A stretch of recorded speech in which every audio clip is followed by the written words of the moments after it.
Kyllä markkinat on, kulkee rahamarkkinat ja kaikki, niin on ihan hirveän hyvällä tolallaan tässä, niin tuossakin niin ajattelin, että kun tässä on eräältäkin tapauksia sattunut, ei nyt niistä enempää jätetä hyvät vitsit paremmalle päivälle, niin kertaa huonoja alakua. Niin kullahinta on hirveä, se on nyt noussut kulkee ihan mahdottomasti. Se on sitten niin arvokasta tavaraa. Se on arvokasta tavaraa. Hirveetä. Tuossa silloin kun olevina rahaa vielä, niin ostin sitten itselleni kultakorun ja ketjun ja semmonen riipuksenkin siihen sitten. Ja no kaupastahan sitten uutena ne osti, niin kyllähän sille nyt tuli hintoa sitten ne 400 euroa vähän piellekin, niin kuin ihan tarkalleen ottaen, niin lasketaan ja sitten alennustakin vielä sitten sain siinä, kun oli niin kuin semmoinen, usein kävi siinä liikkeessä, mistä sitten ostin, niin sain sitten vähän.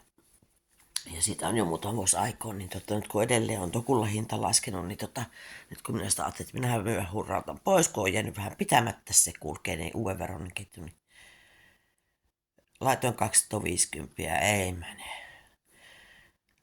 Tiputin 200, ei mene, eikin on kallis on. Sitten laitoin jo 215, ei ole, mene. Nyt laitoin sitten lopulta 200, niin ei.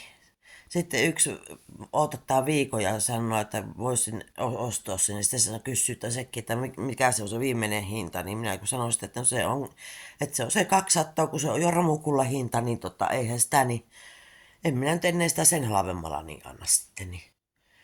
Sanoo suoraan itse, että eihän sitä 150 siitä voi maksaa. Niin, se on kallista. Nyt tuossa yksi vielä, minä nyt otin se eilen poiskin, mutta yksi kerkesi vielä tuossa kysästä, että onko se vielä saatavilla. Mä vastasin, että on se, että kyllä on vapaana, että niin tänään sitten olin laittanut, mä jo eilisen otin jo illalla pois sitten tuosta, kun minä ajattelin, että antaa olla, että kun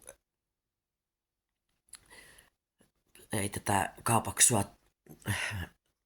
millään hinnalla, tai ei saa millään hinnalla, mutta sama on heitti tuosta parvekkeelta pihalle se, niin en mä kehto ihan silleenkään tehdä, niin yli 400 euron korulle, niin, tai jos joku kehtoo, niin minä voin mennä alle ottamaan kyytiin sitten, mutta minä en ainakaan kehto.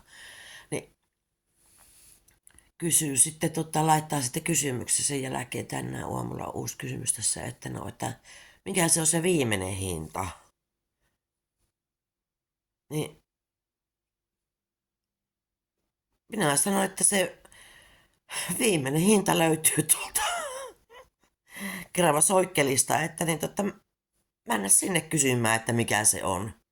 Että sieltä niitä saapi ostettua, että mutta niin, mulla ei ole koru ennen kaupaa, että sen verran mulla moni hermot, parvekkeelta en ulos heittänyt, mutta pistin saamari mortteli ja möhöhäsin sen saamarin romuksi, kun minä ajattelin, että minä saan romukultana siitä sen 200 euroa, niin minä myyn se silleen, niin ei tuu ostajallekaan paha mieli sitten. Et ei mitään hyviä kullan hintoja, pitääkin kullan kurssit kohdillaan. Se on terve, sanoo mummo kippeinä.